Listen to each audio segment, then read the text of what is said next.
Hello and welcome to the Equity Green Room podcast. I'm Jackie Clune, one of the Vice Presidents of Equity, and today we're going to be talking about an issue which is going to be at the forefront of most members' minds over the winter, the cost of living crisis.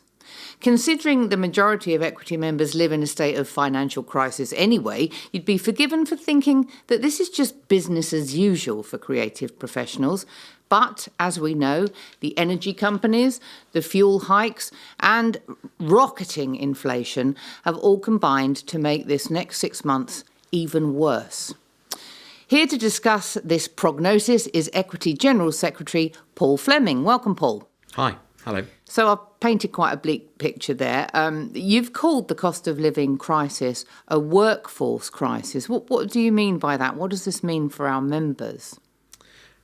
I mean, no figure puts it more starkly than 60% of our members in the recent West End survey saying that they thought about leaving the industry in the last 18 months or so because of the cost of living crisis. But if we look at what's driving the cost of living crisis across the economy, it's record bumper profits from big business. Not small business, not sole traders, not freelancers, and not working people in their pay. That is a workforce crisis, because what it shows is that people's terms and conditions are getting further and further away from the things they can afford, whilst the big corporations that control it are making bigger profits than ever. And this is sort of writ large in the massive record profits of the energy companies, isn't it? But that's not being taxed and the actual costs are being passed down to the users, which is sort of quite analogous to what happens in our industry sometimes, isn't it? I mean, the big bosses earn the big dollars and we come away with a relative pittance. So if this is a workforce crisis, and the survey that was recently done has revealed that statistic, what's the sort of financial reality for most members at the moment? The survey revealed, for example, that the average earnings from creative work for Equity members is $11,500 a year, which is well below sort of minimum wage, isn't it? How are members surviving now, and how much worse will it get for them financially in over the next 6 months? Well, again, I mean, the recent survey is showing about 50% of our members being dependent on income from elsewhere. So it's even when they're at work in the evening, even when they're in rehearsals all day, they're finding other work to do. And that might be from caring all the way through to teaching and stuff that's kind of ancillary work within the industry. That is a crisis. Our members are professionals. They deserve professional rates of pay, and they deserve this industry, which they've trained to be their primary and sole source of income. That is the kind of real lived effect, if you like. Yeah, and it's not across the board, is it, that people are leaving? Statistics have shown that women and black people are more likely to be leaving the industry. Why is that? I mean, if you look at underrepresented groups, and those can be people starting out in the industry, those can be older women in particular, black artists, working class artists in general, well, if you're being forced out when times are good, when times are hard, it's even more difficult for you. And we can talk a lot about the sorts of additional opportunities that are provided to individuals. And to those individuals, you know, we're really supportive. And there's some amazing talent out there that's doing incredibly well. But this is about a systemic problem, not the sort of stories of individuals. And what's really important is to start tackling the issues that mean that people are underrepresented when times are good, because when times are hard, they're getting forced out even more. Yeah, I mean, this is also off the back of the COVID crisis, isn't it? How much does that impact? Is this a perfect storm coming out of that and into this, or are they related? In economic terms, a lot of it is related. Of course, we've got the war in Ukraine, which is driving fuel prices. We've got sort of still problems in the supply chain because of COVID. It remains underreported what's going on in China and the impact that's having on prices over here.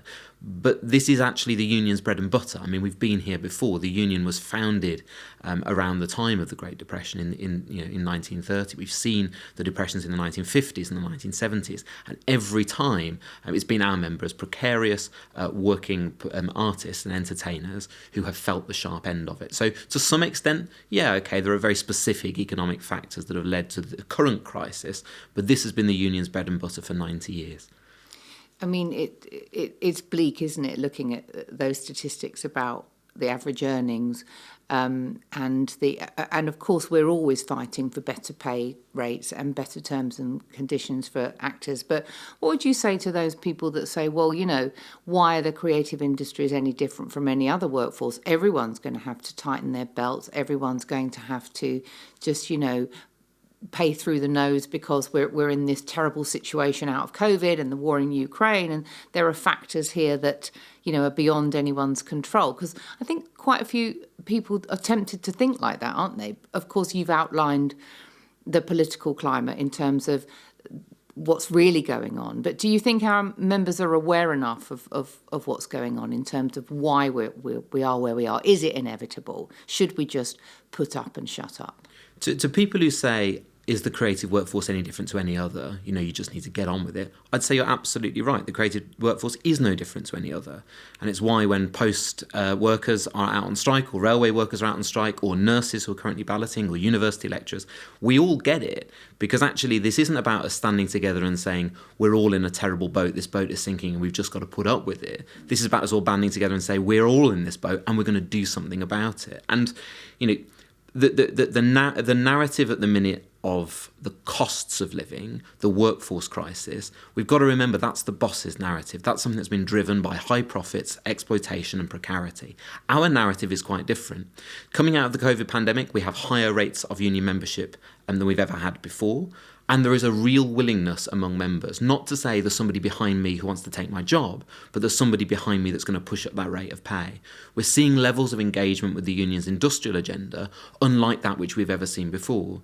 So I think when people say, oh, we're all in the same boat together, absolutely we are. We're in that boat and we're going to row it to shore. That is where we're at the minute. I think that's really compelling, isn't it? I think there's a tendency sometimes for our members, creative professionals, to think of themselves as sort of semi-vocational and not really as workers, or sort of, part-time hobbyists. And I know it's a difficult category because there are tax implications. That's another complex debate. But, essentially we are working people, aren't we? Just like anybody else. And although we may work in sort of the arts and the entertainment sector, which may be seen as sort of luxury items, as workers, we still have rights and we still deserve dignity and we still deserve decent pay. Yeah, and I think, I was having a conversation with some general secretaries of other unions. And you know what? When train workers go out on strike, they're fat, lazy and entitled. When refuse workers go out on strike, they're not professionals, they're not really very educated, they should just put up with it, they're the lowest of the low. When it's nurses or teachers, it's their public duty that means that they should really just carry on. Well, and when our members complain about their terms and conditions, they're just called lovies and told that it's a luxury. Well, do you know what? The Lovies United will never be defeated. Every working person is derided because of what they do, because actually it's a derision about whether you're a professional or you're in a vocational profession, or you're a working person in a trade, skills or otherwise. We're all in this same boat because we all have bills to pay, families to look after. And our members are no different. And we shouldn't feel that because the narrative is about luxury, the narrative is about whinging lovies, that other workers get it any different. They don't. And making sure that other workers understand how difficult it is for the people they see on stage and on screen, and we understand and show them the solidarity back, that is going to be our path as a union to better terms and conditions for everybody. No, I think you're absolutely right. That's certainly my experience talking to people that I've worked with over the last sort of year or two. I think there's an appetite for a really big fight now. And I think part of that is people are really learning about, in times of crisis, what is possible, having been told that's not possible. Thinking a little bit about the pay claims coming up, I hear a lot of confusion and a lot of misinformation from people about how these pay claim minima are arrived at. I wonder if you could just talk a little bit about the process of that. It might sound a bit dry, but, for example, I've been involved in pay claim negotiations, and I know that every pound won is fought for tooth and claw, and that management, of course, as you say, have these very valid arguments quite a lot of the time for why they can't up the minima. But just talk a little bit about, because some people think that equity set the minima. They think that we're somehow the bosses and management and this is aspirational for us. It's not, is it? No, and I think when you say it, it sounds obvious, but because of the union's history of being an institution within the industry, it's not unsurprising that people are a bit confused.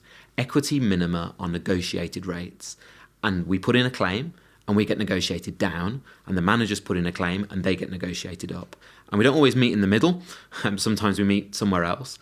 And what we've got to be clear about as well is minima is not just rates of pay. Minima is your holiday, it's your touring allowance, it's your pension, it's your hours of work, it's your overtime, it's your dignity at work policy, it's the processes that you have if you're disciplined or you have a grievance. I mean, one of the things that people don't talk about in our agreements is that you don't have any statutory right to a disciplinary process unless you've been employed continuously for 2 years or more. Every one of our members, over and above the law, has that right by contract from the moment they sign it. And that is a really, really big gap. And those are the protections that the union contract puts into place, as well as pay. That applies to everybody. And even though we're at a point now where 70% of people are working on the West End or working on or around the minimum, when we say the minimum, we don't just mean the rate of pay, we mean those terms that affect everybody, 100% of the workforce. So when we negotiate, we put in a claim. We put in a claim that isn't dreamt up by me or a member of staff or some character in the sky with a great big beard and a quill. It's dreamt up by the members, by talking through the deputies, through their cast, through their stage management teams, and when we put together claims for the creative team through their committees and their networks as well. That's how we build those claims. And part of the building of it is not just what do you want to achieve, but how do you want to achieve it? How far will you go? And what we're getting back at the minute is a genuine restlessness that has never really existed before.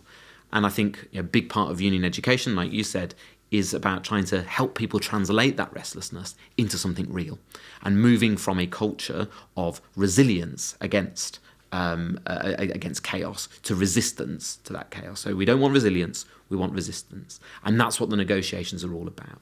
We meet with the managers.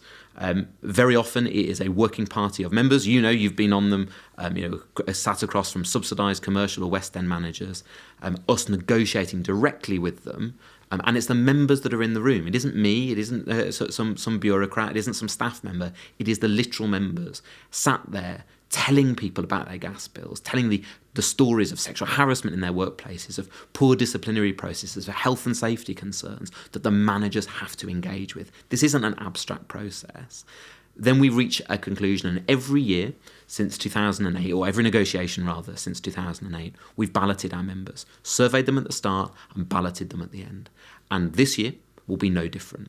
We don't do anything without the agreement of the overwhelming majority of members.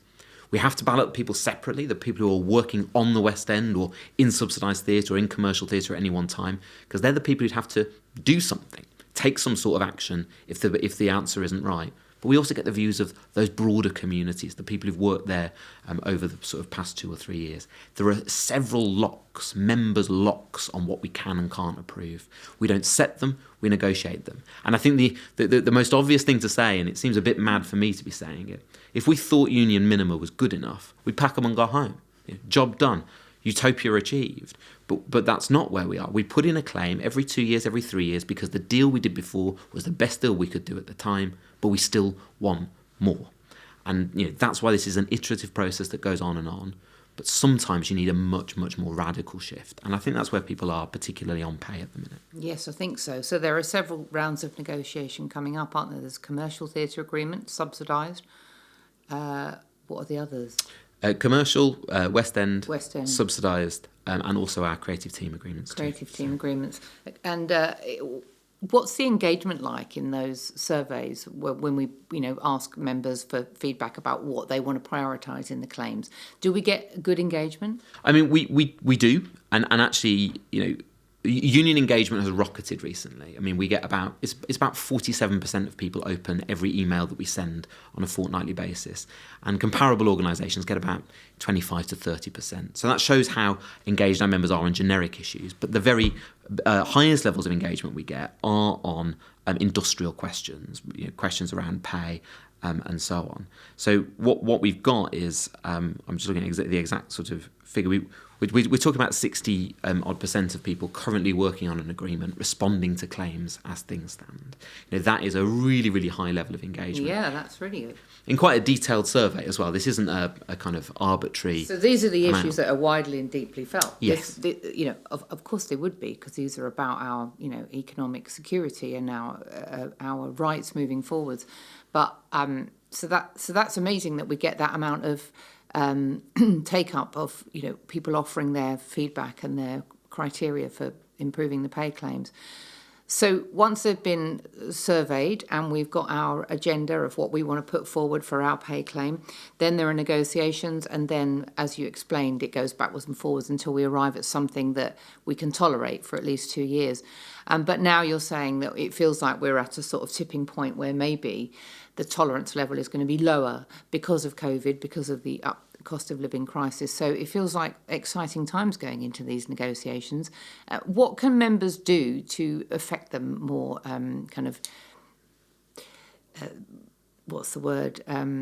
make them more effective, I suppose? It is a matter of not growing tired with it. If we ask you another question, if we send you another survey, I'm sorry.